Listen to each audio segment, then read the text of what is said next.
नमस्कार, न्यूज तक के इस खास कार्यक्रम मंच पे आप तमाम दर्शकों का स्वागत है। आज मंच पर हमारे खास मेहमान हैं वो शख्स जिन्होंने अपनी राजनीति लेफ्ट से शुरू की, जेडीयू से राज्यसभा गए और उसके बाद अब एक मध्यमार्गी पार्टी कांग्रेस के साथ, देश की सबसे पुरानी पार्टी कांग्रेस के साथ अपना नया सियासी आशियाना तलाशा है। जिनकी राजनीति में बहुत कुछ है। पसमानदा शब्द को बहस में लाने का श्रेय भी इन्हें जाता है और खास करके पसमानदा राजनीति को भी फलक पर लाने का श्रेय इनको जाता है। एक संजीदा पत्रकार, एक गंभीर चिंतक अली अनवर साहब का मंच पर हम स्वागत करते हैं, इस्तकबाल करते हैं। सर, बहुत बहुत स्वागत आपका। नमस्कार।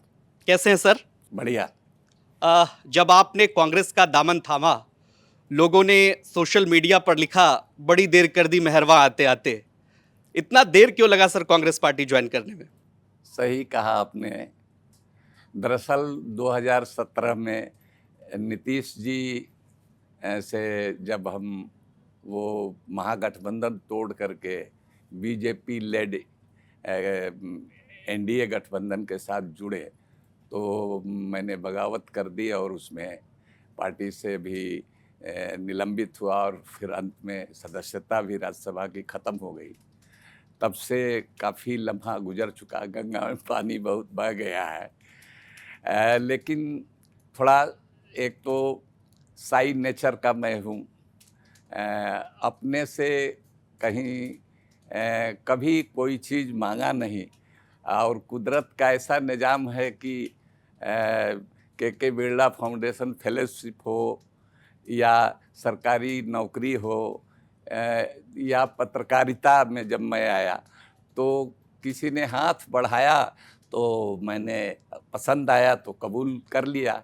इस बीच कई लोग शायद कोई भी पार्टी ऐसी नहीं है जिसने अप्रोच नहीं किया हो हमको,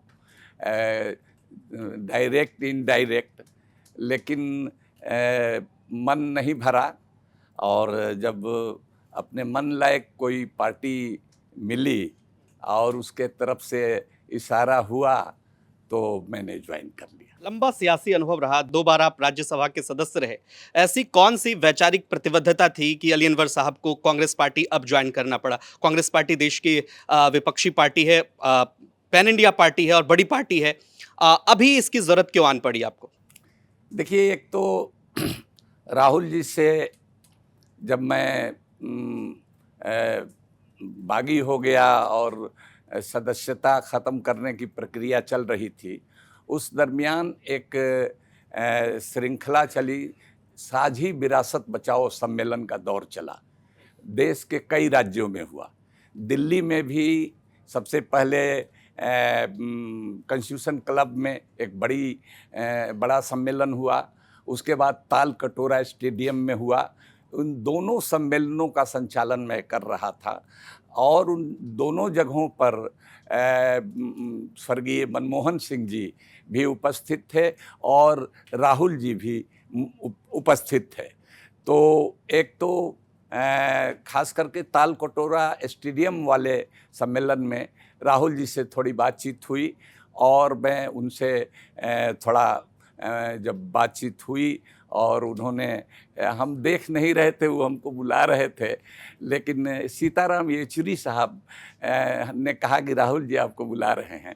तो मैं जाके उनके बगल में बैठा और थोड़ी बातचीत हुई तो मैंने महसूस किया कि कितने सरल आदमी हैं। तो तब से उनके लिए थोड़ा हमारे दिल में लगाव एक पैदा हुआ। उससे पहले आप राहुल गांधी के बारे में क्या विचार रखते थे? जैसे आपने कहा कि मुलाकात हुई और आपको लगा वो सरल व्यक्ति हैं। अभी सदन में मजबूती से विपक्ष की आवाज़ को वो उठा रहे हैं और तमाम ऐसे मुद्दे जो विपक्ष को उठाना चाहिए, राहुल गांधी मुखरता से उठा रहे हैं उस बात को। क्या लगा राहुल गांधी के बारे में आपको? देखिए, राहुल जी पहले लोकसभा में थे, मैं राज्यसभा में था। कोई अपोजिशन पार्टी में तो धरना प्रदर्शन जब होता है गांधी जी की मूर्ति के पास तो हम लोग जुटते थे साथ में, लेकिन कोई व्यक्तिगत परिचय नहीं था। लेकिन दो चीज़ उन्होंने किया। एक तो भारत जोड़ो यात्रा, नफरत की बाजार में मोहब्बत की दुकान। तो ये बात दिल को छूने वाली बात थी। देश में उसी तरह नफरत का माहौल था और वैसे में कोई आदमी 4000 किलोमीटर चले पैदल, कन्याकुमारी से कश्मीर तक चले, तो वो आदमी बिरले ही ऐसा इस युग में आदमी होगा जो इस तरह का काम करेगा और इस तरह के नारे के साथ। तो वो बात आकर्षित कर रही थी।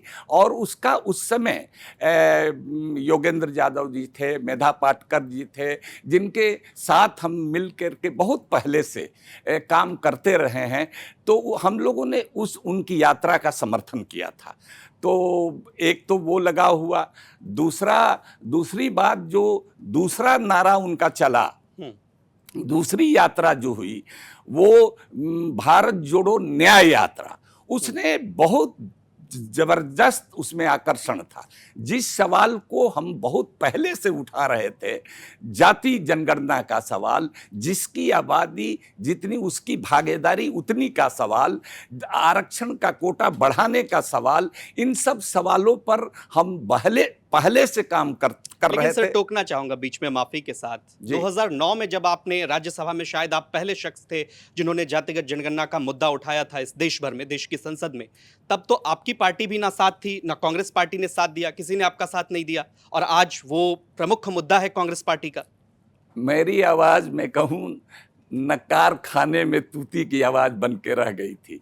18 दिसंबर 2009 को मैंने सवाल उठाया था, तो उस समय एक आदमी ने भी उसको सेकंड नहीं किया, समर्थन नहीं किया। तो कुछ लोग दिल्ली के इंटेलेक्चुअल्स जो सामाजिक न्याय धारा के लोग हैं, उन लोगों ने तमाम पार्टियों से संपर्क किया और उसमें शरद यादव जी, मुलायम सिंह यादव जी और लालू यादव जी उस समय लोकसभा के सदस्य थे। गोपीनाथ मुंडे साहब बीजेपी के थे, वो लोकसभा के उस वक्त सदस्य थे, बाद में उनका निधन हुआ। तो इन सब लोगों ने मिल करके, और कांग्रेस के भी जो ओबीसी के जो मेंबर थे वो साथ में आए, तब उस सरकार ने इसको माना और इसको मान लिया कि हम जाति जनगणना कराएंगे। लेकिन वो कुछ टेक्निकल रीजन से वो उसका रिजल्ट कुछ नहीं आया। बहुत सारे लोग ये जानना चाहते हैं अनवर साहब कि अभी कांग्रेस पार्टी की तरफ से आपको किन्होंने अप्रोच किया कि आइए कांग्रेस पार्टी में आपका स्वागत है, चूंकि कांग्रेस भी प्रयोग धर्मी राजनीति के लिए जानी जाती है और अब फिलहाल अभी जो देश की सियासत है उसमें कांग्रेस पार्टी भी प्रयोग कर रही है। बिहार की धरती से आप आते हैं, मुस्लिम पर और दलितों पर कांग्रेस पार्टी प्रयोग करना चाह रही है। अप्रोच किसने किया? देखिए, एक तो योगेंद्र यादव जी भी चाहते थे, और दूसरी यात्रा के दरमियान उन्होंने उनके प्रयास से मैं जो भारत जोड़ो न्याय यात्रा, हमारे शाहाबाद, ओल्ड शाहाबाद जिले जो हमारा कार्य क्षेत्र है, सघन कार्य क्षेत्र है, उस दौर से गुजर रहे थे। तो उनके प्रयास से मैं राहुल गांधी जी से मिला था, लेकिन कोई लंबी बातचीत नहीं हुई। दंड प्रणाम हुआ था और थोड़ी सी बातचीत हुई थी, और मैंने उनको अपनी 2 किताबें और एक चिट्ठी, हमने जो पसमानदा समाज की जो के सवाल है उसके मुतालिक उनको दी थी। बहुत सारे लोग पसमानदा शब्द को लेकर और पसमानदा समाज को लेकर बहुत कुछ जानना चाहते हैं, बहुत लोगों के मन में कन्फ्यूजन भी है। पसमानदा शब्द को भारत में इतनी पॉपुलैरिटी मिली, प्रसिद्धि मिली और डिस्कोर्स में आया, बहस में आया, ये शब्द है क्या और इसका मतलब क्या है, ये भी जरा समझा दीजिए। फिर कई सारे लोग हैं जो आपसे सवाल करना चाहते हैं। देखिए, पसमानदा उर्दू फारसी का शब्द है, और इसका अगर अंग्रेजी तर्जुमा किया जाए तो हु लेफ्ट बिहाइंड होगा। ये रिलीजन न्यूट्रल और कास्ट न्यूट्रल है, और इसको इस नाम से ऑल इंडिया पसमानदा मुस्लिम महाज नाम से 1998 में हमने एक संगठन बनाया। तो उस समय हमारे लोग भी कह रहे थे कि भाई इस शब्द को तो कोई समझेगा नहीं जल्दी। तो हमने उनको समझाया था इस शब्द को कि देखिए, ये शब्द एक तो पसमानदा जब हम कहते हैं तो ये सिर्फ मुस्लिम के लिए नहीं है, सभी धर्मों के दलित, पिछड़े, आदिवासी, अगर हम उर्दू में उनको एड्रेस करेंगे, उनको संबोधित करेंगे, खिताब करेंगे, तो उनको हम पसमानदा कहेंगे। तो इसमें ये रिलीजन न्यूट्रल हो गया और कास्ट न्यूट्रल भी। पसमानदा नाम की न कोई जाति है, न पसमानदा नाम का कोई धर्म है। दूसरी सबसे बड़ी जो इसकी बात है कि हम समझते हैं कि रिलीजन और पॉलिटिक्स का, सियासत और मजहब का जो घालमेल होता है वो निहायत खतरनाक होता है और पूरी दुनिया इसका खमियाजा भुगत चुकी है और ये देश भी खमियाजा। प्रधानमंत्री भी पसमानदा मुसलमान का जिक्र करते हैं और भारतीय जनता पार्टी अब तो लगातार इस पर ध्यान दे रही है और उन वोटों को अपने तरफ आकर्षित करना चाह रही, खींचना चाह रही। क्या कहेंगे? सही फरमाया आपने। अपनी 3 साल से वो इस शब्द ये उनकी जुबान पर चढ़ा है। हैदराबाद की सीईसी की मीटिंग में, उसके बाद दिल्ली की सीईसी की मीटिंग में, फिर भोपाल के अपने भाषण में उन्होंने इस शब्द का किया और एक स्नेह, पसमानदा स्नेह यात्रा निकालने की बात की और अपने पार्टी के लोगों से कहा कि वोट मिले ना मिले हर पसमानदा के दरवाजे पर जाइए। इसलिए कि वो समझ गए और शायद हमारी किताब मसावात की जंग का उनको बता दिया गया। तो 80% मुसलमानों के अंदर जो आबादी है पसमानदा की 80% है। तो इनकी आबादी ने उनको आकर्षित किया, इस शब्द उनके जबान पर चढ़ा। लेकिन उन्होंने स्नेह यात्रा जब की तो हमने फौरन इनको एक चिट्ठी लिखी कि प्रधानमंत्री जी, हम किसी स्नेह के तलबगार नहीं है, हमको सम्मान चाहिए और हमको बराबरी चाहिए। तो उन लोगों ने जब यहाँ इंडिया इस्लामिक कल्चर सेंटर में जो सम्मेलन उनका हुआ पसमानदा के नाम पर, तो उसमें स्नेह के साथ सम्मान शब्द भी जोड़ा। तो वो बहुत इस मामले में सजग थे और आरएसएस के लोग और बीजेपी के लोग इस काम को कर रहे थे जी। तो उन्होंने भी कुछ सहायता की हमारे इस शब्द का प्रचार करने के लिए। अली अनवर सर नमस्कार। तो हम लोग ये माने कि कांग्रेस में आपकी आमद जो हुई है ये पसमानदा मुसलमानों को कांग्रेस से जोड़ने के लिए हुई है? देखिए, जाहिर है कि जो हमारी थाती है और जो हमारी आधी जिंदगी की जो कमाई है वो पसमानदा मुसलमानों के प्रॉब्लम्स, मसाइल जिसको कहते हैं, उनको एड्रेस करने में, तो वो आबादी का 80% है। तो जाहिर है कि हम जोड़ेंगे कांग्रेस के साथ, उसके लिए पूरी ताकत हम लगा देंगे। मैंने अपने छात्र जीवन में एक उपन्यास पढ़ा था, झीनी झीनी बीनी चदरिया। अब्दुल्ला बिस्मिल्लाह का उस उपन्यास था और बनारसी बुनकरों की स्टोरी उसमें है कि वो किस पीड़ा में और किस समस्या में है। आप भी आपकी जब मैं आपका जो मूल देखता हूँ बिहार में, उसी प्रकार की पृष्ठभूमि से आप आते हैं। कौन दोषी है, इस पसमानदा मुसलमान हो या पसमानदा जो आप कह रहे हैं कि जाति न्यूट्रल है, ये धर्म न्यूट्रल शब्द है, चलिए हम इसको पिछड़े वर्ग, वो जो पीछे छूट गए, जो आपने व्याख्या बताई, यह इसकी व्याख्या भी है, तो इसके लिए कौन दोषी है? इतने साल तक तो कांग्रेस ही सत्ता में रही, भाजपा तो 2014 के बाद में आई है। तो ये जो पसमानदा मुसलमान है, सोशलिस्ट रहे सत्ता में, कांग्रेसी रहे सत्ता में, तो इनके लिए कौन दोषी है? देखिए, एक तो झीनी बीनी जात की चदरिया जो आप कह रहे हैं बिस्मिल्लाह साहब की, तो हमारे मसावात की जंग की किताब का ये एक चैप्टर भी है। तो इसमें हमने जो पिछड़ी जातियां हैं उनके लिए जितने डेरोगेटरी मुहावरे, कहावतें और उनका मजाक उड़ाने वाली बातें हैं उनको हमने शामिल किया है, उनको एनालाइज किया है और उसमें हिंदू मुसलमान सबकी बात है। तो एक तो ये हो गया। दूसरी बात आपने क्या पूछा? मैंने ये कहा कि पसमानदा की स्थिति खराब है, पूरी सियासत कह लीजिए, पूरा आंदोलन तो इसी बात पर है ना कि पसमानदा पिछड़े हुए लोग हैं, उनको मुख्य धारा में लाना है। तो उनके इस पिछड़ेपन के लिए, उनकी इस खराब हालत के लिए आखिर कौन जिम्मेदार है? कांग्रेस ही तो इस देश में राज करी है ना जी। तो कौन जिम्मेदार रहेगा फिर उसके लिए? तो आप कांग्रेस में है तो जिम्मेदारी तो कांग्रेस के ऊपर ही बनती नजर आ रही है। देखिए, दो बात है इसमें। कोई भी समाज अगर पीछे छूट जाता है तो उसके दो ही कारण हो सकते हैं मोटा मोटी। एक कारण तो ये हो सकता है कि उस समाज की अपनी कमजोरी हो सकती है, कुछ पढ़ाई लिखाई में, धन दौलत में, वगैरह वगैरह में। दूसरी ये बात होती है कि कोई मजबूत आदमी उनको धकेल करके पीछे कर देता हो। ये दोनों कारण रहा।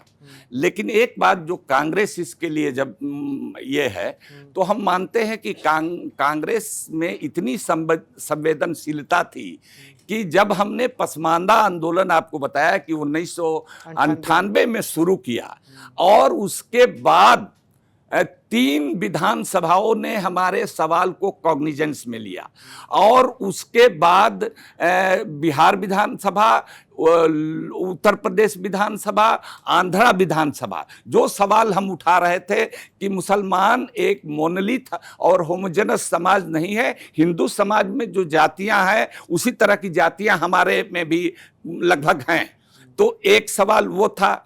तो इस सवाल को लेकर के दलित मुसलमानों, दलित ईसाइयों के सवाल को लेकर के इन 3 विधानसभाओं ने प्रस्ताव पास करके केंद्र को भेजा तत्कालीन सरकार में।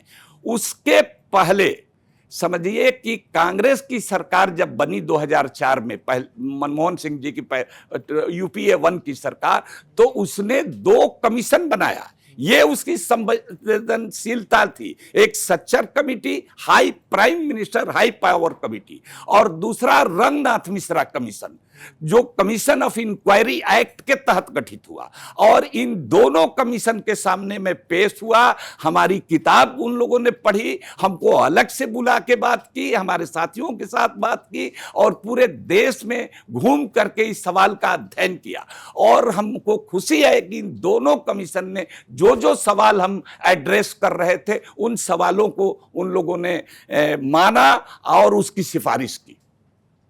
तो ये कांग्रेस ने और उसमें कुछ काम कांग्रेस रिजाइम में शुरू भी हो गया था, लेकिन तब तक उनकी सरकार चली गई, तो फिर एनडीए की सरकार आ गई, तो सारा काम उल्टी दिशा में होने लगा। चलिए, हम उम्मीद करेंगे कि अगली जो सरकार आएगी उसमें पसमानदा की भलाई के लिए काम होगा, अगर कांग्रेस समर्थित या कांग्रेस की सरकार आएगी तो। मेरा अगला सवाल, मैं अभी सुन रहा था आपको, आप राहुल गांधी की तारीफ कर रहे थे, भारत जोड़ो यात्रा को खास करके आप अंडरलाइन कर रहे थे कि उसमें राहुल जी ने जो राहुल जी की जो छवि बनी उससे आप प्रभावित रहे, और जाहिर तौर पर देश में भी बहुत सारे लोग प्रभावित हुए और वो कांग्रेस पार्टी के हालिया लोकसभा चुनाव में उसके परफॉर्मेंस में भी उसका असर दिखा। लेकिन मेरा सवाल है कि लोग कह रहे हैं कि राहुल गांधी कन्फ्यूज राजनीति कर रहे हैं। वो कल कह रहे हैं कि केजरीवाल शीश महल में रहते हैं, वही केजरीवाल परसों तक उनके दोस्त हुआ करते थे। तो ये दिल्ली में जो राहुल गांधी सियासत कर रहे हैं वो कन्फ्यूज सियासत है क्या? नहीं, देखिए, इसको मैं कंफ्यूजन नहीं मानता। स्टेट की पॉलिटिक्स अलग होती है। दिल्ली में भी आपने देखा कि बीजेपी का चुनाव भी आम आदमी पार्टी स्टेट में जीत जाती है और सेंटर में बीजेपी जीत जाती है। तो और ये जो एनडीए गठबंधन, जहाँ तक कि मैं भी पत्रकार रहा हूँ तो ये जानता हूँ कि ये पूरे राज्यों के लिए नहीं है, न ये संभव है सभी राज्यों में। ये सेंटर के लिए था, सेंटर में, और जहाँ तक हो सके मैक्सिमम यूनिटी की बात थी। पूरी एकता तो नाम की तो कोई चीज़ आइडियल है, होती नहीं है।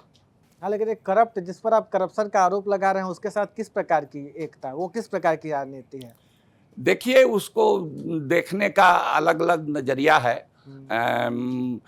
खीरा का चोर और हीरा का चोर, दोनों के साथ बराबर ट्रीटमेंट नहीं होता है।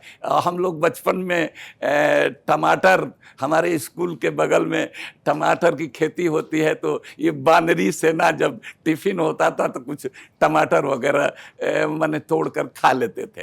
तो किसान बेचारा दौड़ा देता था, लेकिन किसी को मारता उरता नहीं था। नहीं, इंटरेस्टिंग है कि ये इस तरह के देशज जुमले अब कांग्रेस की जो आपने अभी इस्तेमाल किया वो कांग्रेस की राजनीति में हमें देखने सुनने को मिलेगा। इंटरेस्टिंग है। मेरा अगला सवाल थोड़ा उत्तर प्रदेश से जुड़ेगा, क्योंकि न्यूज़ तक का ये जो मंच है ये पूरे देश में देखा जाता है। तो एक सवाल यूपी, चूँकि मुस्लिम सियासत तो हिंदू सियासत ये तमाम अभी प्रासंगिक है। उत्तर प्रदेश में संभल एक विवाद खड़ा हुआ, हर मस्जिद में मंदिर तलाशा जा रहा है। भारत के प्रधानमंत्री चुनावी प्रचार के दौरान कह देते हैं कि उपद्रवी को अब उनके कपड़ों से पहचाना जा सकता है। उत्तर प्रदेश के मुख्यमंत्री योगी आदित्यनाथ हैं जो प्राउडली कहते हैं कि जहां मंदिर है वहां तो मंदिर होकर रहेगा। तो आपको क्या लग रहा है, इस ऐसी स्थिति में जब देश की सियासत ये टर्न ले चुकी है, आपकी पसमानदा मुसलमानों की सियासत हो या इवन मुसलमानों की ही सियासत हो, किसको पड़ी हुई है? देखिए, इसी नैरेशन को कि हिंदू और मुस्लिम के बाइनरी में चीजों को न देखा जाए, इसी के लिए हमने पसमानदा शब्द चलाया कि ये मजहब से और हिंदू और रिलीजन से और कास्ट से अलग की चीज है। इसी बात को ध्यान में रखते हुए ये बहुत बुनियादी बात है कि हिस्ट्री में भी गलतियां हुई हैं कि हिंदू और मुस्लिम करके मुस्लिम एरा, हिंदू एरा, इस तरह से इतिहास भी लिखा गया है। तो हमने बहुत सोच समझ करके और इस शब्द को चलाया, और हमको खुशी है कि आज एकेडमिक्स में और देश में और पूरी दुनिया में मैं बताऊं कि Columbia University, Oxford University, Berlin University, Singapore University, Jamia, JNU, DU, Delhi School of Economics, Bombay University, Jadavpur University, सारे जगह पसमानदा पर PhD लड़के लड़कियां कर रहे हैं, और वो सब मेरे पास आते हैं और मुझसे बढ़िया काम कर रहे हैं। और जिस तरह से दलित साहित्य बहुत पुराना नहीं है, उसी तरह से जो ये पसमानदा साहित्य है वो बिल्कुल माने नहीं था, उसको वो एक साहित्य बन रहा है पूरी दुनिया के पैमाने पर। चलिए, एक समय तो आप नीतीश जी के बड़े खास हुआ ही करते थे और समाजवादी परंपरा के नेताओं के साथ आपका अच्छा नज़दीकी संबंध रहा है। मेरा सवाल ये है कि अभी भी थोड़ी बहुत तो कुछ ना कुछ अनऑफिशियल बातचीत हो ही जाती होगी JDU में।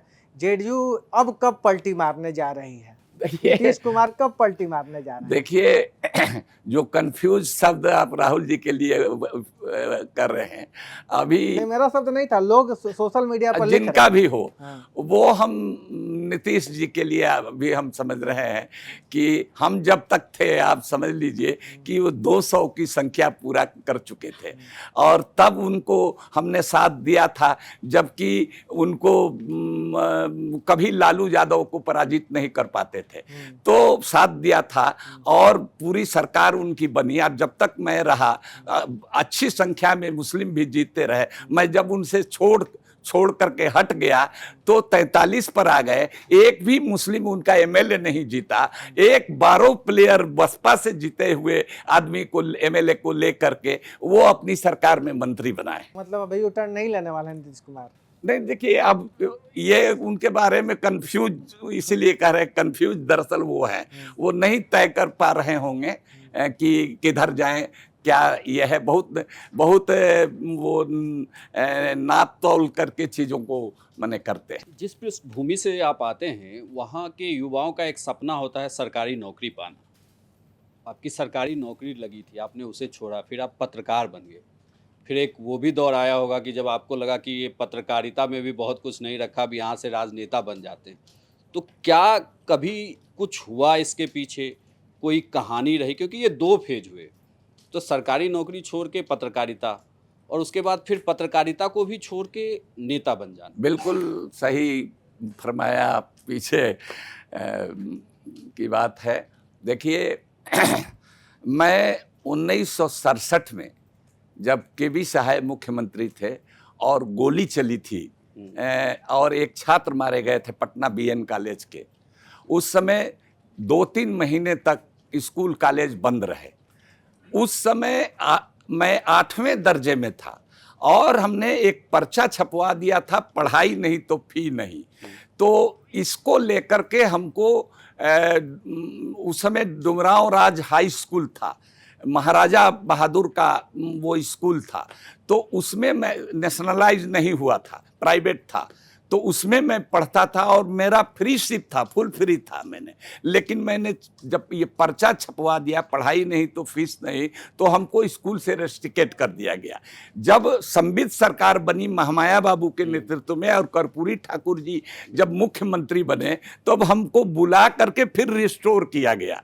जिला शिक्षा पदाधिकारी ने, एक महिला थी, शांति रमन उनका नाम था जी। तो मेरी आदत ये है कि उसी तरह से मैं KK बिरला फाउंडेशन फेलोशिप पत्रकारिता में मिला, तो भी प्रभास जोशी जी ने हमको बुला करके, उनकी मेहरबानी से, चूंकि मैं जनसत्ता में रह चुका था उसके पहले, तो उस समय मैं स्वतंत्र भारत में था, तो उसको ऑफर किया गया हमको। उसी तरह से नौकरी भी उसी तरह से हमको मिल गई। हमारी पारिवारिक स्थिति ये थी कि मैं घर चलाने लायक नहीं था, तो हमारे एक साथी थे ज्योति प्रकाश, जो बाद में शहीद हो गए। उन्होंने कहा कि तुमको चलो हम एक नौकरी दिलवाते हैं, तुम पढ़ो भी, पढ़ाई भी जारी रखो, इसी शर्त पर दिलवाएंगे कि पढ़ाई भी जारी रखो। तब हमने जा कर के इंटर किया था, नौकरी कर ली, और फिर ग्रेजुएशन जब हमने कर लिया और मौका आया, ऑफर हमको मिला जनशक्ति अखबार से, तो मैं पटना चला आया जनशक्ति अखबार में। जी, तो घर वालों ने कुछ कहा नहीं कि अरे पिताजी तो हमारे इतने माने इतने गरम मिजाज थे कि बात बात पर माने कुटाई हो जाती थी गलती करने पर। तो 1 महीना तो मैं उनको माने मिल नहीं सका डर के मारे, और माने कि भाई सरकारी नौकरी छोड़ करके जिसमें पेंशन मिलता, रिटायरमेंट के बाद ये प्राइवेट काम में चला गया है। और आपसे बताएं, जितना पैसा हमको मिलता था उसके आधे रकम में मैं पत्रकार बन करके आया। तो गुजारा मुश्किल था, लेकिन धीरे धीरे आप जानते हैं उस दौर में पत्रकारिता में बहुत कम पैसे, और वो भी खास करके हिंदी की पत्रकारिता में बहुत कम पैसे मिलते थे। मैं समझता हूँ आज भी जितना होना चाहिए, जितने इंटेलिजेंट लोग जाते हैं इस क्षेत्र में, तो उनको उतना पैसा नहीं मिल पाता। तो फिर ये आपको कब लगा कि अब कलम को थोड़ा विराम देते हैं और नेता वाला रास्ता चुनते हैं? किसने कहा आपको कि चलो अब इस तरफ भी तुम्हारी यात्रा शुरू की जाए? क्या कोई इसके पीछे कोई कहानी है, कोई वाकया, देखिए, किसी पत्रकार ने आपको कहा हो कुछ?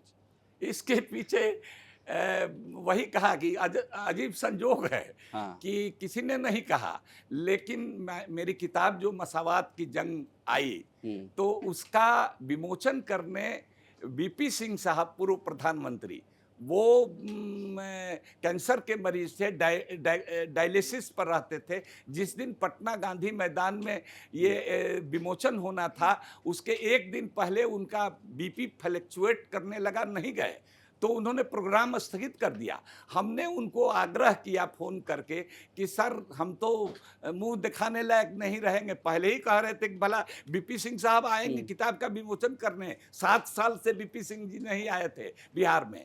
तो उन्होंने कहा कि मैं परसों आ सकता हूँ, कल अगर हमारा हो गया तो परसों। हमने कहा ठीक है सर, परसों आइए।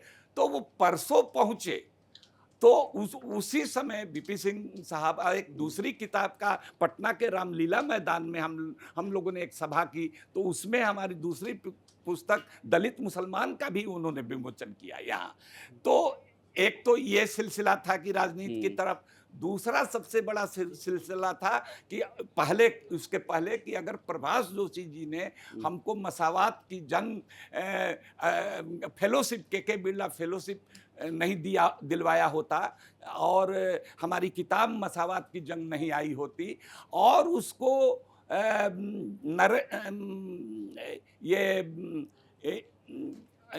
ये हिंदुस्तान के एडिट पेज पर क्या नाम भूल, अरविंद मोहन जी, देखिए सॉरी मैं भूल गया, अरविंद मोहन सिंह जी ने हमारे कई चैप्टर को छापा, तो लाखों लोग उससे हमसे जुड़ गए। किताब छपने से पहले हमारे करीब 1 दर्जन लेख हिंदुस्तान के एडिट पेज पर छपे। तो मैं तो मानता हूं कि प्रभास जोशी जी, अरविंद मोहन जी भी बहुत हद तक जिम्मेवार हैं हमको हाईलाइट करने के लिए, और हमको राजनीति की पगडंडी पर बढ़ा देने के लिए। ये भी मैं जानना चाहूँगा कि नीतीश कुमार से आपकी पहली मुलाकात कब हुई, कैसे हुई, क्या बातचीत हुई, और वो मुलाकात किसके जरिए हुई, और जब उन्होंने आपको कहा हो कि आप राज्यसभा जाएं? जी, ऐसा हुआ कि आपको मालूम होगा कि एक बार ऐसी स्थिति पैदा हुई 2005 में कि चुनाव हुआ, आरजेडी को 74 सीट, नीतीश जी को 54 सीट, रामविलास जी को 39 सीट। रामविलास जी कह रहे थे सत्ता की चाबी हमारे पास है, किसी की सरकार नहीं बनी, आपस में पटरी नहीं बैठी। उस समय उस समय इन तीनों लोगों ने, जब सरकार नहीं बनी, तीनों लोगों ने, फिर राष्ट्रपति शासन खत्म हुआ, चुनाव की घोषणा हुई, तीनों लोगों ने हमको संपर्क किया कि हमको हमारा समर्थन कीजिए आप। हम, क्योंकि हम हमारा श्री कृष्ण मेमोरियल हॉल, गांधी मैदान में बहुत सभा सम्मेलन सेमिनार हो रहा था, हम बहुत एक्टिव हो गए रहे थे, पसमानदा मुस्लिम महाज बना लिया था, तो तीनों ने संपर्क किया। तो हमने उन लोगों के सामने शर्त रखी कि भाई हम अकेले कौन होते हैं, हम पूरे अपने समाज को और अपने कार्यकर्ताओं को संगठन के बुलाते हैं श्री कृष्ण मेमोरियल हॉल में, उसमें आप तीनों आइए। तीनों कह रहे थे कि नहीं, हमको सिर्फ बुलाइए। मैंने कहा कि ये नहीं होगा, हम तीनों को बुलाएंगे, जिनको आना हो आइए, जिनको नहीं आना हो नहीं आइए। अंत में तीनों राजी हो गए, जो सरकार बनाने के लिए राजी नहीं थे, लेकिन हमारे सम्मेलन में तीनों आने के लिए तैयार हो गए। एक चीज हमने पोशीदा रखी छिपा करके कि तीनों एक साथ नहीं आएंगे, उन्हीं लोगों का आग्रह था। तो उम्र के ख्याल से पहले नीतीश जी को बुलाया, सबसे कम उम्र के थे, उसके बाद लालू जी को, उसके बाद रामविलास पासवान जी को। रामविलास पासवान जी तो नहीं आ सके, बीमार पड़ गए थे, और वाकई पत्रकार थे तो क्रॉस चेक करने भी आता है हम लोगों को कि हम वो बीमार पड़ गए थे, डॉक्टर से उन्होंने बात भी हमारी कराई। लेकिन ये दो लोग आए और दोनों लोगों ने, हम दोनों लोगों की बात सुनने के बाद नीतीश जी ने कहा कि मैं सिर्फ एमपी हूं, हम पार्लियामेंट में आपके सवाल को उठाऊंगा। सवाल नीतीश जी ने ये उठाया जो हम लोगों का सवाल था कि धर्म बदलने से आदमी की सामाजिक जिंदगी में कोई बदलाव नहीं होता है, रिलीजन चेंज होने से उसका सोशल स्टेटस नहीं बदलता। यही मूल सवाल पसमानदा का भी है। उसको उठाया तो बीजेपी के प्रोफेसर मल्होत्रा, बीके मल्होत्रा, विजय कुमार मल्होत्रा उस समय बीजेपी के लीडर थे, उन दोनों में तू मैं हो गया पार्लियामेंट के अंदर में, और पांचजन्य ने नीतीश जी के खिलाफ छापा फर्स्ट पेज पर कि ये अब ये भी चले मुस्लिम तुष्टीकरण की राह पर। तो एक बात नीतीश जी के लिए सॉफ्ट कॉर्नर हुआ। दूसरी बात ये हुई कि लालू जी ने जो हम लोगों को कहा उस सम्मेलन में कि हम हमारे यहाँ आइए दिल्ली, हम सोनिया गांधी जी से, मनमोहन सिंह से मिला करके, उस समय रेल मंत्री थे, आप लोगों की मांग को मनवा देंगे। हम लोग 25 आदमी आए, PS Krishnan retired IAS, social justice के काज के लिए लड़ने वाले अब इस दुनिया में नहीं है, और देश भर से हम लोग 25 आदमी थे। हम लोगों की कोई हैसियत नहीं थी। 200 रुपया की का पहाड़गंज में होटल लेकर के 2 दिन का ticket book, return ticket book करा के आए थे। लालू जी हम लोगों से नहीं मिले, और उसकी वजह ये थी कि उनको कुछ लोगों ने समझा दिया। उसमें कुछ मुस्लिम एलिट भी थे और कुछ पॉलिटिशियन भी थे जो ट्रेडिशनली पावर में होते थे। उन लोगों ने समझा दिया कि अली अनवर झोला लेकर के चप्पल टूटा हुआ घूमता है, उसके फेरे में आप इसको इतना मत बढ़ाइए कि सोनिया जी से और मनमोहन सिंह से मिला दीजिए। तो लालू जी ने हम लोगों का फोन नहीं उठाया। तब हम लोगों ने फैसला किया और हम लोग उल्टा पांव लौट गए दूसरे दिन।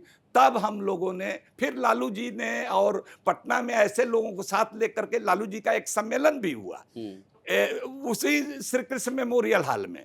तो उसी समय हम लोगों ने फैसला किया कि हम लोग अब नीतीश जी का साथ देंगे, और नीतीश जी पूरा 1 महीना 2005 के विधानसभा चुनाव में हेलीकॉप्टर से लेकर के पूरा 1 महीना सिर्फ हमको लेकर के घूमे, और उनको संजोग से बहुमत आ गया। तो बहुमत आ गया तो उसके नतीजे में हमको बुला करके, वहाँ भी हमने कभी नहीं कहा कि हमको भेजिए, दोनों बार अपने से, बल्कि आपको एक हैरत की बात बताएं कि नॉमिनेशन भरने के लिए भी हमने पहली बार नीतीश जी से कहा कि 5000 रुपया आप दीजिए, हम तो आपकी पार्टी में नहीं हैं। हंस के ही कहा। वो हमको 5 का सिक्का दे रहे थे कि ये लगन है, गोल्डन सिक्का 5 का होता है ना, ड्रावर से खींच के दे रहे थे। तो हमने कहा कि इतना में क्या होगा, 5000 दीजिए। उन्होंने कहा कि अरे आपके पास 5000 रुपया भी नहीं है। तो हमने कहा कि है, गरीब पत्रकारों को कम पैसा होता है, लेकिन हम आज से आपके हो रहे हैं तो आपके पैसे से हम नॉमिनेशन फाइल, तो उन्होंने 5,000 रुपया, सरवण जी मिनिस्टर थे उनके, लाइए इनको 5,000 दीजिए। जब 5,000 हाथ में आ गया तब हमने कहा कि भाई आपका पैसा हम लौटा देंगे, वेतन मिलेगा तो इससे ज़्यादा लौटा देंगे, लेकिन आज हमको आप ही के पैसे से नॉमिनेशन करना। तो इसके बाद फिर कभी आपकी रामविलास पासवान या लालू यादव से मुलाकात हुई होगी, क्योंकि उसके बाद तो आप लोग रहे हैं उसी भले आप राज्यसभा में रहे, उधर लोकसभा में रहे, तो इस मुलाकात के दौरान उन लोगों ने कभी कहा नहीं कि अरे इधर ही आ जाते तो ज़्यादा बढ़िया होता, क्योंकि लालू यादव तो एमवाय समीकरण पर चल ही रहे थे। एक दफ़ा लालू जी के साथ हेलीकॉप्टर इंडियन एयरलाइंस के फ्लाइट से पटना से दिल्ली आ रहे थे, संजोग से दोनों आदमी एक ही अगली सफ में अगली सीट पर हम लोग बैठे थे, तो लालू जी ने कहा कि अनवर भाई से हमरा के फलनवा, एक आदमी नाम नहीं लेना चाहते हैं उस नेता का, मुस्लिम नेता, कि फलनवा ने बहका दिया वरना हम ही आपको राज्यसभा भेजने वाले थे। एक तो ये बात ये थे। रामविलास जी से हमारी नाराज़गी ये थी कि एक बार कुछ पत्रकारों से हमको संपर्क करना होता है, किसी नेता को तो पत्रकार को माध्यम बनाते हैं, तो वो संपर्क की एक मुलाकात हो, जब चुनाव होने वाला था तो मिड टर्म जो चुनाव होने वाला था, तो उन्होंने पटना में एक जगह मुलाकात हुई और हमने कहा कि मीडिया वालों को मत बुलाइएगा इसलिए, लेकिन उन्होंने वो उसका ये किया, पिछले दरवाजे से मीडिया वाले को घुसा दिया और चलने लगा कि अली अनवर गए इनके साथ। तो उसी समय हमने कहा कि भाई ये आदमी तो जबान के पक्के नहीं हैं, और हमसे लोग पूछने लगे कि आप रामविलास जी के साथ चले गए, हमने कहा कि नहीं, कट सी मुलाकात। आप आज जिस पार्टी का हिस्सा बन चुके हैं, उस पार्टी पर लगातार बीजेपी को जब भी हमला करना होता है तो आपातकाल का जिक्र बहुत होता है, और एक पत्रकार के तौर पर आपने आपातकाल को बहुत क्लोजली कवर भी किया है। एक पत्रकार की नज़र से बताइए कि वो दौर कैसा था, और आज जब आप कांग्रेस की तरफ आ गए हैं तो उस लिहाज से क्या कहेंगे आप? देखिए, इमरजेंसी को तो कोई जस्टिफाइड नहीं किया, हमने उस समय भी नहीं किया, आज भी नहीं करते हैं, लेकिन एक बात थी कि वो घोषित रूप से था, संवैधानिक तरीके से था, और दूसरी चीज़ कि वो 6 महीने के बाद वो रिलैक्स हो गया था। 6 महीने तक उसका जो हवा कहते हैं, उसका हवा और उसका दबाव था, उस समय पत्रकारिता में थे हम लोग, लेकिन धीरे धीरे वो रिलैक्स होने लगे और तरह की खबरें छपने लगी, ज़बरदस्ती नसबंदी वगैरह वगैरह की खबरें छपने लगी। तो लेकिन ये जो मोदी जी का जो एरा है एनडीए के शासन काल में, ये तो अघोषित रूप में इमरजेंसी है। इसमें सारी संस्थाओं, संवैधानिक संस्थाओं, यहाँ तक कि जुडिशियरी में भी दबाव है, ED, income tax, reserve bank, election commission, तो पूरी तरह से दबाव में काम कर रहा है। तो इसमें दोनों में बहुत का फर्क है। अच्छा, एक सवाल और, क्योंकि पत्रकार आप रह चुके हैं और कहते भी हैं कि आपकी नब्ज़ में पत्रकारिता है।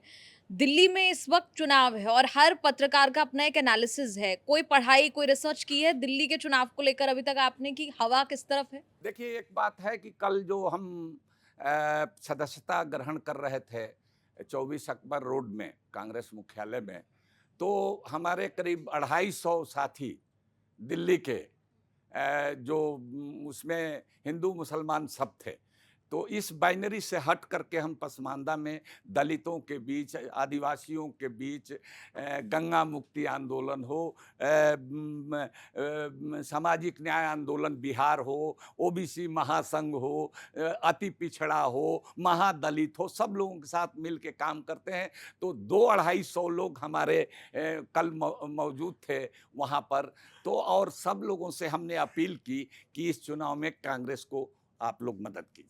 लेकिन आपका एनालिसिस क्या कह रहा है इस वक्त? देखिए, कांग्रेस बहुत हम इसको बारीकी में हम नहीं गए हैं, लेकिन हमको उम्मीद है कि कांग्रेस यहाँ बेटर करेगी। कोई सीटों का आकलन? नहीं, ये कोई सीटों का बहुत हमने समय नहीं दिया है, इसीलिए दूर से मैंने इस तरह की, वैसे भी मैं सेफोलॉजिस्ट कोई हूँ नहीं, और बहुत आजकल तो सेफोलॉजिस्ट भी नहीं बात कर रहे हैं इस बारे में। वैसे तो देश में हिंदू मुसलमान वाली राजनीति होनी नहीं चाहिए, लेकिन आप जब कांग्रेस में ज्वाइन हुए तो इसकी हेडलाइन ये भी बनी कि एक पसमानदा मुस्लिम की राजनीति करने वाले अली अनवर ने कांग्रेस ज्वाइन किया है।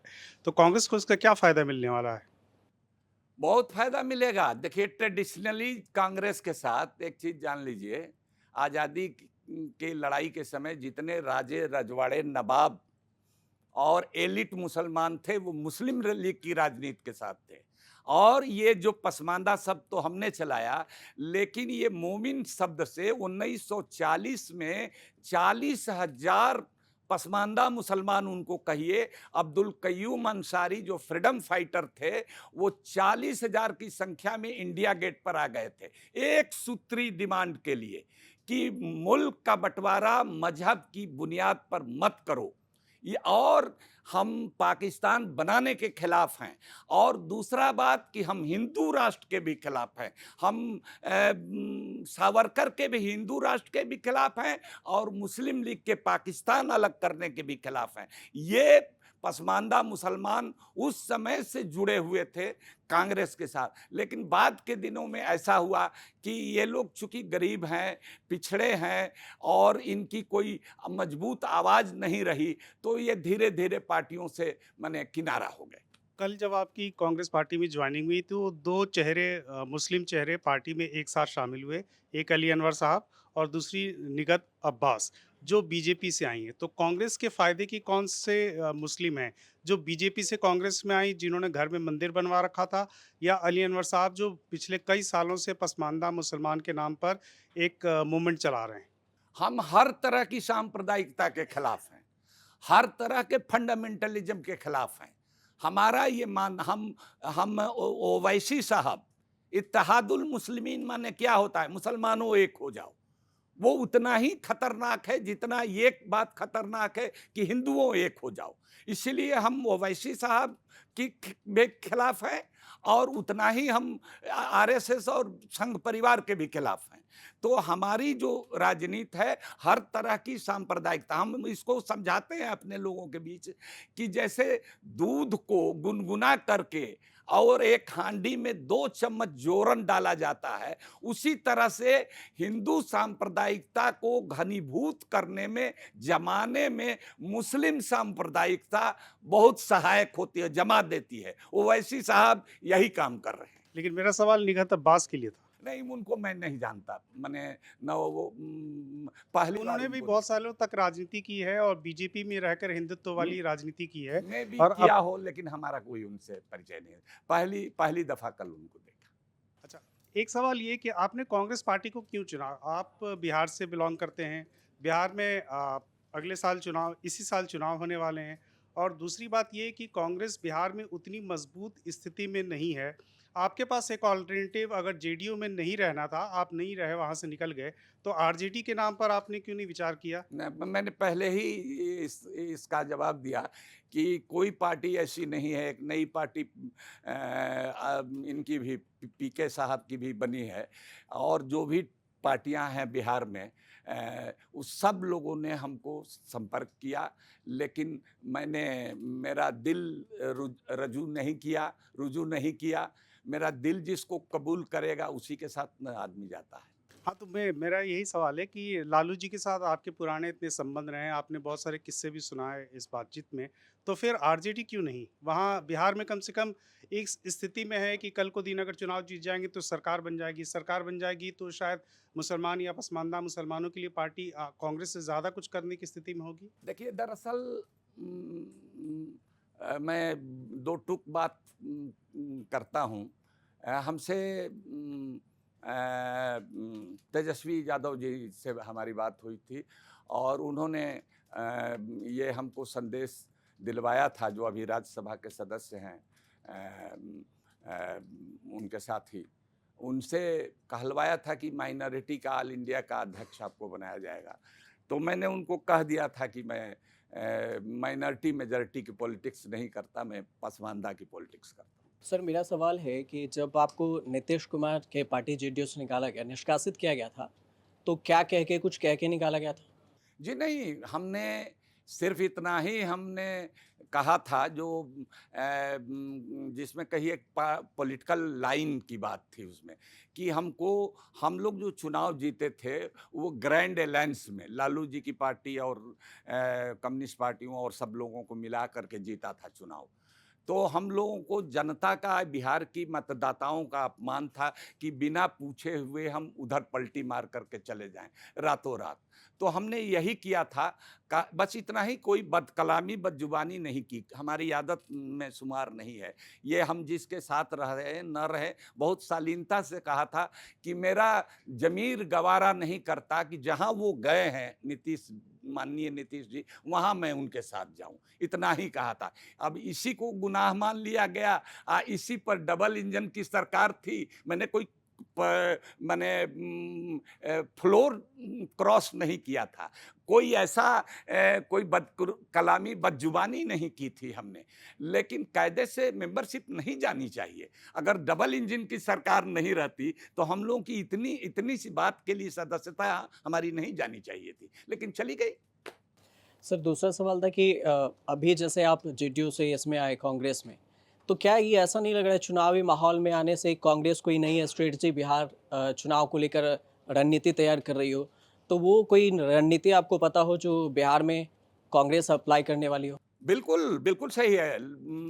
राहुल जी 18 को गए थे। आप बिहार का सबसे बड़ा 7,000 कैपेसिटी का वो हॉल है, बापू सभागार नया बना है, उसमें खचाखच था। सब बहुत लोग बाहर रह गए और 6,800 पास इशू हुआ था। मीडिया अलाउड नहीं था उसमें जाने के लिए। तो इतना पास इशू हम लोगों ने किया था और उसके संयोजक थे आपको डॉक्टर देखिए नाम भूल रहे हैं डॉक्टर साहब। अखिलेश है ना डॉक्टर। अखिलेश जी तो अध्यक्ष हैं, उसके अनिल जय हिंद साहब, डॉक्टर अनिल जय हिंद साहब उसके संयोजक थे और मैं कोऑर्डिनेटर था। गौतम जी जो केजरीवाल साहब के मंत्रिमंडल में 22 प्रतिज्ञा बाबा साहब की करने के कारण उनसे इस्तीफा ले लिया गया था, वो कोऑर्डिनेटर थे। तो हम लोगों ने 6,800 पास इशू किया था। राहुल जी उसमें गए, तो राहुल जी ने जो बात रखी, जाति जनगणना के बारे में बात रखी, जिसकी जितनी आबादी उसकी बात रखी, सत्ता प्रशासन में कितनी हिस्सेदारी है और पिछड़ों की बात की, अति पिछड़ों। तो हम लोग पिछड़े हैं, तो हम तो मुसलमान हिंदू पिछड़े, हमने कहा कि पसमानदा इसीलिए कहते हैं कि उसमें सभी धर्मों के दलित, पिछड़े, हाशिए के लोग, मार्जिनलाइज्ड लोग उसमें आते हैं। तो ये बात हम लोगों को आकर्षित करती है, हम ही को नहीं करती है, तमाम देश के जितने भी पिछड़े, आदिवासी, इस तरह के और अति पिछड़े, महादलित, दलित, सब लोगों को आकर्षित करती है। सर ये दो चीज़ें हुआ है, राहुल गांधी जो बापू सभागार में भाषण दिए उसमें एक चीज़ का जिक्र किया उन्होंने कि जाति जनगणना बिहार में जो हुई है वो ठीक नहीं है, और यही जब जेडीयू नीतीश कुमार इंडिया में थे तो कह रहे थे कि सब ठीक हुई है। तो ये विरोधाभास देखिए नीतीश कैसे कुमार हो? जी तो अब तो चुप हो गए हैं, कुछ जाति जनगणना के बारे में उसके बाद पाला बदलने के बाद कुछ नहीं बोल रहे हैं। लेकिन देखिए जाति जनगणना में कई तरह की दिक्कत थी। उसमें दिक्कत ये थी कि लैंड किसके पास, लैंड बहुत बड़ी चीज है, लैंड किसके पास कितना है, लैंडेड प्रॉपर्टी कितनी है, उसमें नहीं था। या सरकारी नौकरियों में लोग कितने हैं, क्लास 1 से क्लास 2, क्लास 3, क्लास 4 में किन किन लोग, और कोयला खदान, माइंस, मिनरल्स तो खैर नहीं है, लेकिन ठिका पटा वगैरह किनको मिलता है। तो ये सब का भी आंकड़ा शायद राहुल जी ने इसी संदर्भ में इस बात को कहा कि वो अधूरा है, हम कराएंगे, पूरी तरह से मुकम्मल कराएंगे। चलिए दूसरी अभी जो जेपीसी की बैठक में वक्फ बोर्ड को लेकर जो हुई थी, जी। वक्फ बोर्ड पे आप क्या सोचते हैं कि इस पे? वक्फ बोर्ड के बारे में हम सोचते हैं कि सरकार जो ये वक्फ ऐसी चीज है कि खुदा के नाम किया जाता है, तो जो आदमी वक्फ एक बार कर दिया वो खुद भी उसको वापस नहीं ले सकता है, या उसको उसके बाल बच्चे भी वापस नहीं ले सकते हैं। तो सरकार का कब्जा पूरी तरह से उस पर नहीं होना चाहिए। उसमें जो गड़बड़ी है उसके सुधार के लिए ऑलरेडी मशीनरी है, ट्रिब्यूनल है, वक्फ बोर्ड्स हैं हर स्टेट में, लेकिन ये सरकार उसको अपने कब्जे में लेना चाहती है। और जिस तरह से तमाम देश की माइंस, मिनरल्स, पानी, उसका काबू चले तो सूरज की रोशनी भी उसी तरह से मैंने वो कब्जे में कर ले, तो वो उसको जमीन को कब्जा करना चाहते हैं। और जमीन है, अच्छी खासी जमीन है, वक्फ प्रॉपर्टी है, उसको लेना चाहते हैं अपने कब्जे में और उसको कारपोरेट को देना। लेकिन सरकार तो कह रही है कि रुमाल रखो वाली परंपरा नहीं होगी, कि हमने जहाँ रुमाल रख दिया वो जमीन वक्फ की हो गई। इसी वजह से इसी परंपरा को हम तोड़ने के लिए वक्फ के जो कानून है उसमें हम संशोधन कर रहे हैं। सरकार तो सबका साथ, सबका विकास, सबका विश्वास की भी बात करती है, और देश देख रहा है कि वो कितना सबका साथ, सबका विश्वास हासिल कर पाए हैं। वो सरकार देख रही है, जनता देख रही है। सर, कुछ सवाल नीतीश कुमार को लेकर के हैं, कुछ अंतरंग बातें हैं जो नीतीश कुमार के बारे में आप जानते हैं, उनके सहयोगी जानते हैं। 12 साल तक आप उस पार्टी के करीब करीब सदस्य रहे। एक अने मार्ग कई बार आपका जाना हुआ होगा। निशांत से कभी मुलाकात हुई आपकी? आजकल खूब चर्चा हो रही है। जी नहीं, हमारी एक बार जब उनकी माताजी का निधन हुआ था तो उस समय अपने पिताजी के साथ हमने देखा था। दरअसल उस समय पहचाने भी, चूँकि मुंडन वगैरह कराए हुए थे, तो हमने पहचाना भी। लोगों ने बताया कि ये नीतीश जी के लड़के हैं। और जहाँ तक मैं समझता हूँ, जिस संदर्भ में आप पूछ रहे हैं, कि उनकी दिलचस्पी पॉलिटिक्स में नहीं है। कभी कोई पॉलिटिकल स्टेटमेंट उनका और कोई दखल अंदाजी हमने नहीं देखी। लेकिन अभी चूंकि अशोक चौधरी, कई सारे मंत्री जो हैं नीतीश कुमार के बेहद करीबी, वो सब कह रहे हैं कि निशांत अगर चाहते हैं तो राजनीति में उनका स्वागत है। और अब देश की सियासत में परिवारवाद कोई मुद्दा रहा नहीं सर। 2024 के लोकसभा चुनाव में लोगों ने इसे देख लिया। देखिए, कोई चाहे तो उसको कोई रोक नहीं सकता है। चाहते हैं तो इसमें नहीं, लेकिन कई बार ऐसा भी होता है कि नेता को खुश करने के लिए भी कई बातें कही जाती हैं। तो लेकिन हमको नहीं लगता है कि उनके साहबजादे पॉलिटिक्स में आएंगे। अगर उनकी इच्छा हो, आते हैं, तो किसी को क्या ऐतराज़। अक्सर नीतीश कुमार की सेहत को लेकर के लोग सवाल उठाते हैं। सोशल मीडिया पर भी इसको लेकर के बहुत सारी चीज़ें कही जाती है। आपकी हालिया कोई मुलाकात हुई हो उनसे, और क्या लगता है कि वाकई नीतीश कुमार स्वस्थ हैं, फिट हैं? क्योंकि जेडीयू का नारा है 25 से 30 फिर से नीतीश। देखिए, कोई हाल फिलहाल, या बल्कि कहिए कि 17 के बाद हमारी कोई मुलाकात नहीं हुई।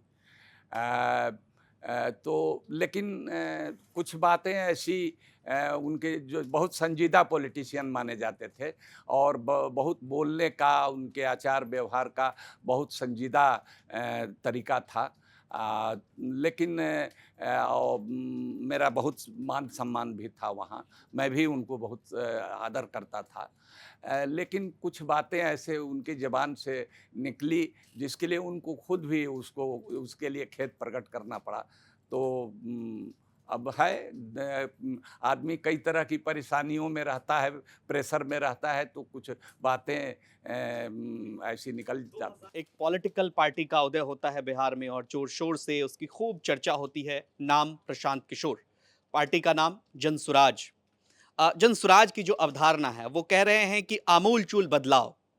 आपको लगता है कि प्रशांत किशोर की राजनीति जो है वो अन्य सियासी दलों को जो ट्रेडिशनल पॉलिटिक्स कर रहे हैं उनको रिप्लेस कर पाएंगे? बिल्कुल नहीं।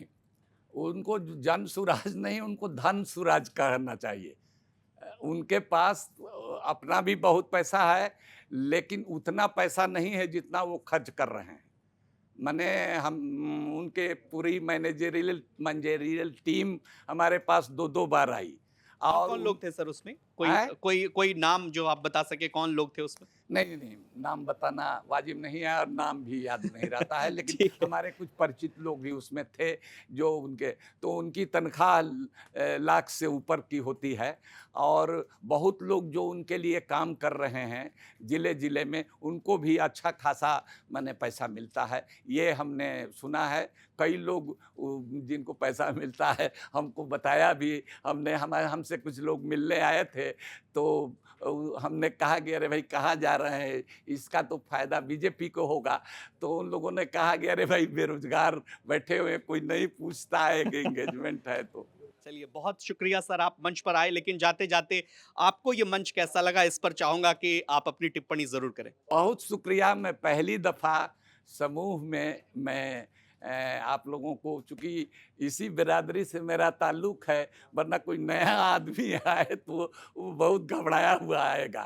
तो इसलिए मुझको बहुत अच्छा लगा और बहुत अच्छे तरह से आप लोगों ने सवाल किए और मेरी कई बातें जिसको हमने सोचा था कि अपनी अगली किताब में मैं अपनी सियासी ज़िंदगी के बारे में, जो तजुर्बे के बारे में लिखूँगा, उसको मैं कहूँगा आप लोगों ने मुझसे उगलवा लिया है। चलिए, बहुत शुक्रिया सर, आपने हमें वक्त दिया। तमाम खबरों के लिए आप देखते रहिए न्यूज़ तक की। कार्यक्रम कैसा लगा, कमेंट बॉक्स में अपनी राय हमें ज़रूर दीजिए। बहुत बहुत शुक्रिया आप